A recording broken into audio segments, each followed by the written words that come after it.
It is time for dinner at my in-laws' house.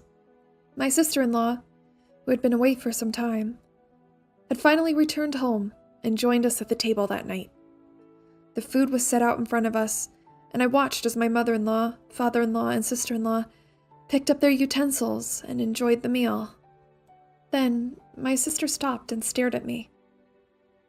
"Aren't you going to eat anything?" she asked. And without hesitation, I responded, "No, I'm the wife. The leftovers will be sufficient for me. Isn't that correct, mother-in-law?" My sister-in-law was in disbelief. Her mother was more concerned with the food than what I was saying. My sister-in-law had come to view her mother with hatred. My name is Kate. I'm a stay-at-home mom who juggles a part-time job, managing the house, and raising my child. My husband is frequently away on business trips, so I am left to manage things alone. Of course, I can't complain. We're in love, and he earns enough money to keep the house in good condition. My main concern has always been my mother-in-law, who lives within walking distance.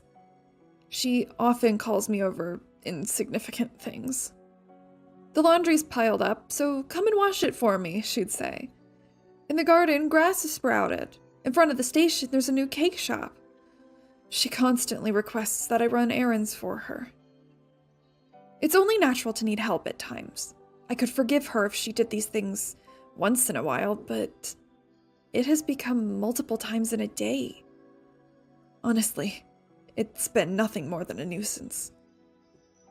I wouldn't mind assisting my mother-in-law if she had a health problem or some other reason that would prevent her from doing these things on her own. However, my mother-in-law is in perfect health, save for her obesity, but she hasn't reported her weight having an effect on her ability to function normally. At my in-law's house, I am treated as though I am a maid. My father-in-law, unlike his wife, adores me. However, he is completely unaware of the way that she treats me. My mother-in-law only calls me when he's out of the house. When I let my husband know about this, he claimed that he would talk to his mother about it, and he has. He's warned her time and time again, but she, on the other hand, would make a fuss about it. She would say, "Well, Kate promised that she would help me, but when I asked her to, she changed her mind." Instead of expressing regret, she would cry and claim that I hated her, and that she was the real victim. After several times of going through the same thing, I felt awkward bothering my husband with it anymore. I knew that he was so hard at work, and I felt guilt in asking him to help me repeatedly. Eventually, I stopped asking him. Perhaps this is what my mother-in-law wanted, but either way, I was now in a place where I couldn't talk to anyone about what I was going through, and I spent my days alone dealing with her. As of late, her demands of me have increased. One morning, I was made to clean up my in-law's garden. She instructed me to cut branches from the trees in the yard and gather them all up. It was exhausting work, especially as the sun creeped higher into the sky. I was sweating, but I couldn't stop to drink. By the time that I was able to take a break, I went inside the house to find that it was past noon. My mother-in-law was laying on the sofa in the living room. She was completely relaxed, watching TV and eating chocolates. Her t-shirt was covered in wrappers. "I'm hungry. Make something for me from whatever's in the fridge," my mother-in-law ordered me, not taking her eyes off the television. I sighed. As I walked into the kitchen, I laid eyes on the mountain of dishes that had piled up in the sink. "You'd better get started. My friends are coming over tonight, and I want the whole place to be absolutely spotless. There's no time to dither," she continues, as she devours more sweets. I asked her to assist me, even just a little, but she didn't care to respond. When she was uncomfortable with what I said, she would pretend as though I was not even there. Soon enough, I cleaned up the dishes and prepared fried rice for the both of us to eat. I set the table for the meal and placed both plates onto it. "Fried rice. Again. Can't you think up anything else? Even though she complained, she began to eat her meal with gusto. I too was starving. But I was hoping that my husband had messaged me, and I checked my phone before eating. By the time that I had put my phone back down, I was shocked to discover that the plate I had placed in front of me had vanished. My mother-in-law was devouring my meal. She had already finished her own. "That is my food, ma'am," I said aloud. By this point, however, my mother-in-law had already consumed more than half of it. "I'm still hungry. It's your fault that you only cooked a small amount of food. You're just the wife, after all. You'd think that you'd make more, considering you know the wife eats after the rest of the family's finished. But no, you don't even comprehend that." My mother-in-law quickly devoured the remaining fried rice without waiting for me to respond. There was nothing left. No rice, no vegetables, no meat. Nothing at all. "Now, start cleaning up," my mother-in-law said. "My friends will be here soon." With that, she got up and marched back to the sofa. With a loud tear, I heard her open a bag of chips, spilling pale yellow crumbs onto the rug beneath her. I vacuumed the floor silently. As I'm watching the machine suck up the potato chip crumbs, I can't help but imagine the vacuum cleaner as my mother-in-law, sucking up every bit of food and every last ounce of my dignity into a cyclone until nothing is left behind.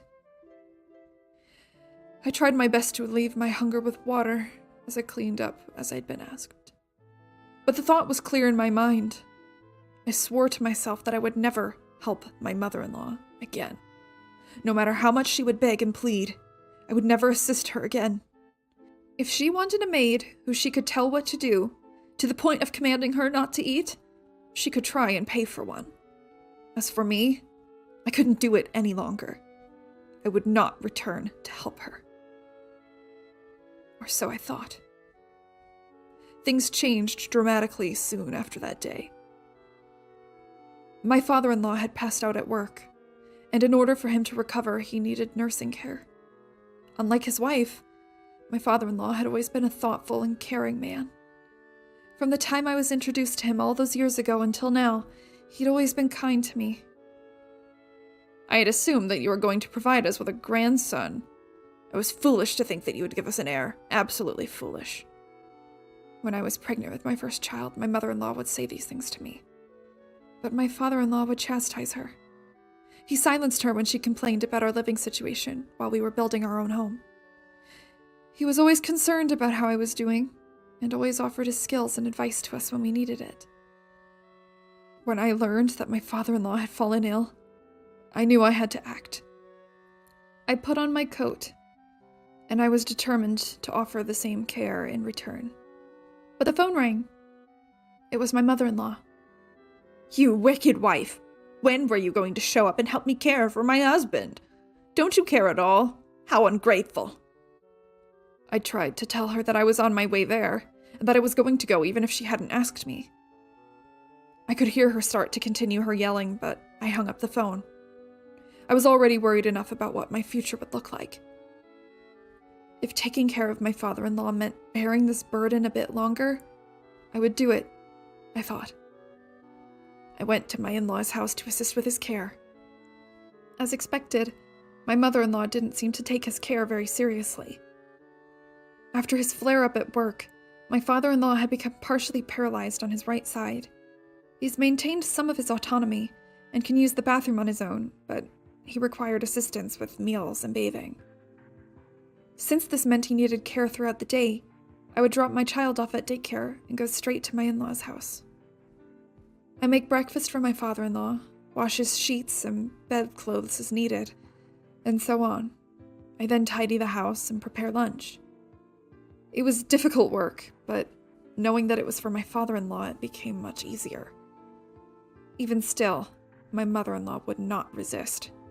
She insisted on criticizing everything that I was doing. She would make a fuss into my ear while I was preparing food for my father-in-law. "This is something for sick people to eat. Can't you bother making something more regular?" "This food isn't for you. I'm making it for Dad," I told her. "You're in good health, and you could make your own food. As I said previous, I'm only here for my father-in-law's benefit. And beyond that, I'm here because you will not take care of him. I believe that you're able to take care of yourself at the very least. How? How rude! Do I need to remind you that I have the right to leave this house whenever I want? I don't care what happens to him. That all will be your problem if I leave. Make me dinner. Her rage bore into me, and mine was swelling in my chest, but she was right. I couldn't risk forcing her to leave. Every care facility in the area was completely full. Even the wait lists were long. As things were, I couldn't be the sole carer for my father-in-law full-time either. Despite my resentment and desire to rebel against this woman, I had no choice but to submit and make food for her. She devoured it instantly. "Oh, I'm so full," she exclaimed. "Here are your leftovers to eat." My mother-in-law slowly laid down on the low sofa, leaving me to eat. My gaze moved to the pan, inside which there were only a few pieces of cabbage and a handful of noodles. Not enough to feed an adult. Not enough to feed a child. It was pitiful, but I didn't want to waste the food, so I ate it on a small plate, as though it would make the food appear larger. Of course, it was completely insufficient. I ended up eating a sandwich I brought from home before I finished folding the laundry and made my way to my father-in-law. I noticed that his face was red, eyes wet with heavy tears. "I'm so sorry," my father-in-law said. He must have overheard what happened in the kitchen. I asked him to be sure. My poor father-in-law. He nodded his head yes, and the shame in his expression was too much to bear. "It's because I've become so ill," he said. "That's why she's treating you so poorly." No, I softly assured him. "Please, you've been very good to me. Treated me as though I were your own. I could never see you as a burden now, and you're not to blame for any of this." He nodded again in response, thanking me. I felt sorry for him when I saw him like that. That very night, I received a phone call from my husband's sister. I'd only met her a few times before. My sister-in-law lives with her husband in another state. She and my mother-in-law don't get along well, so she doesn't visit very often. "I'm sorry, Kate, for all the trouble. I should go home to my parents' house right away, so that I can be the one taking care of my father," she explained. It had appeared that she had heard about my father-in-law's condition, and that she called me once she discovered I was the one taking care of him. On the other end of the phone, she apologized profusely. I told her that I was merely doing what her father would have done for me, and that I hoped she didn't mind. However, my sister-in-law seemed concerned with something else. "My mother, she can be..." she began. "You've had quite a rough time there today, haven't you, Kate?" My sister-in-law, like my father-in-law, is wise.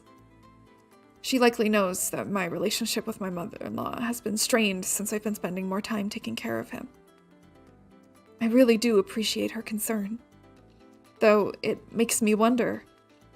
My father-in-law, my sister-in-law, and my husband, they are all such kind people. Why is my mother-in-law so cruel? I couldn't help but become curious. "Yes, I'm fine for the time being, though."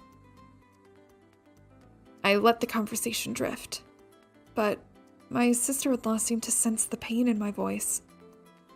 After a few moments of silence, she said, "I'll be returning home at the end of the year. I'll let my parents know, so you don't have to worry about it any longer, Kate." To be honest, I was exhausted. Housework, childcare, part-time work, and caring for my father-in-law every day. It was enough as it was. But also preparing food and cleaning for my mother-in-law, listening to her words, full of hate and disappointment. I was feeling trapped.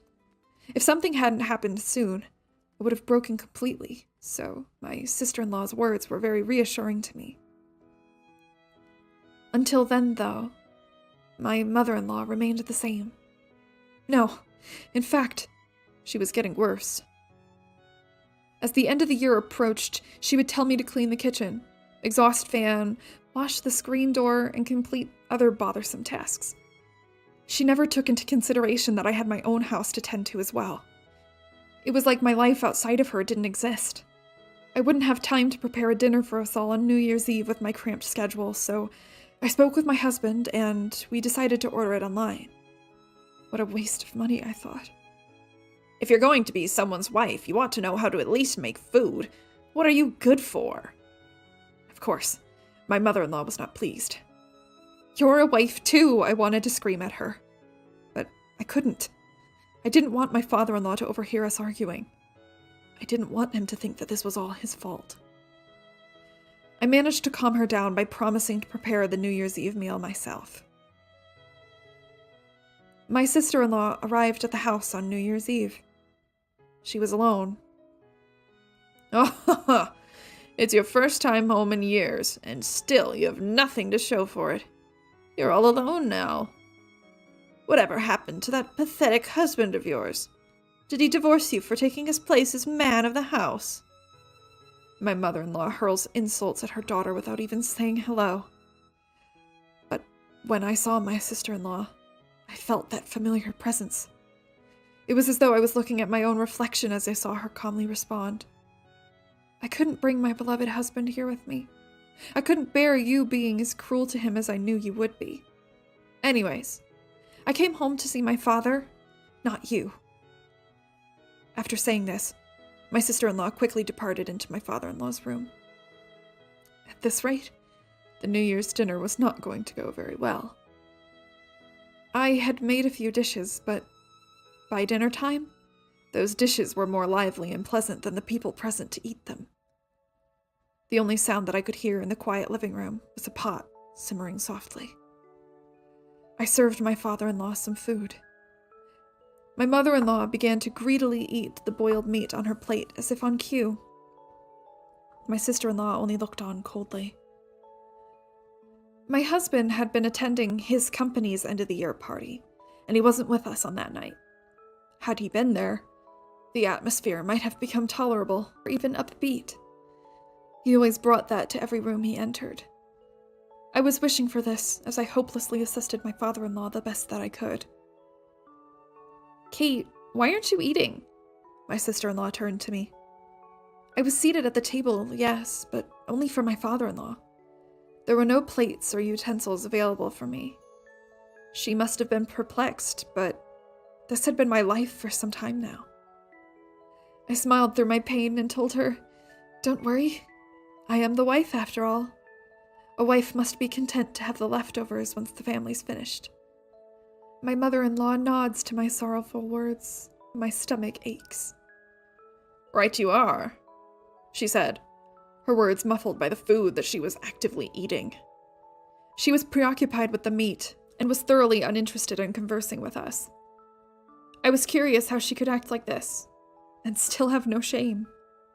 Disgusted by her attitude, I made a sarcastic remark. "Though, you are a wife as well. Why are you eating now? The family's not yet finished." Before my mother-in-law could react, I was surprised to see my sister-in-law stand. "Mama will need to eat a lot of meat while she still can. She won't be able to eat such expensive food if she's kicked out of the house." My eyes widened. My sister-in-law presented his document. A single packet of papers that would change everything. They were divorce papers. My father-in-law appeared to be in on all of this, as I watched the two of them make eye contact. At last, my mother-in-law's hands came to a halt. "Father's divorcing you because he's finally run out of patience. He's been accepted into a very nice care facility and is planning on selling this house as soon as he's moved in." My mother-in-law nearly spat out her dinner. She hurriedly swallowed her mouthful and looked at her husband and daughter. "If you dare do something like that, you'll have hell to pay in alimony." Her face was turning red as she yelled her threat. "I'm afraid that's not going to be an issue. If you insist, though, we can take you to court over it. We have ample evidence of your disregard for the needs of the family and the neglect of your husband." My mother-in-law was enraged, but when the word court was mentioned, Her attitude swiftly changed. I'm sure she's well aware what her disadvantage would be if things came to that. I'm sorry for everything. It was as though she was a different person. She whimpered and kneeled on the spot, begging for forgiveness. My sister and father-in-law, on the other hand, had nothing to say to her pitiful display. She kept apologizing, but there was nothing that she could do. All of us in that room knew that she was in the wrong. You'd better get started signing these papers. Once you're done, you can pack your things and leave the house. My sister-in-law was relentless. The years of abuse had welled up within her, and she would not back down on her demands. My mother-in-law would be packed and gone, leaving her alone in the freezing New Year's weather. It had seemed that my mother-in-law was also abusing my father-in-law on a daily basis. She would berate him, telling him that he was worthless, and that she wished that he would have just passed away instead of becoming such a burden. My father-in-law was very smart. He kept track of her daily outbursts and organized them with the help of my sister-in-law. The data that they had both accumulated was crucial in fighting their case in court. By the end, the claim was settled by offsetting it with a share of property, leaving my mother-in-law homeless. She currently lives in a rundown apartment and is working part-time to get by. She has become a different person in her struggle. She hasn't been able to afford many nice foods and has lost much of her weight, but she is even less healthy now than before. My father-in-law now spends his days living in a luxury nursing home run by a friend of my sister-in-law. They see to it that he is not only healthy every day, but happy too. He's made friends with many of the other residents. I pay him visits at least once a week. His progress has been astonishing. Thanks to his rehabilitation, he's regained more movement in the right side of his body. He smiles more frequently, laughs more. It's wonderful. I have made a friend too. My sister-in-law and I have become close, and we communicate often. We both want, more than anything, to keep supporting my father-in-law as best as we can. We will treasure the peace that has finally come to us.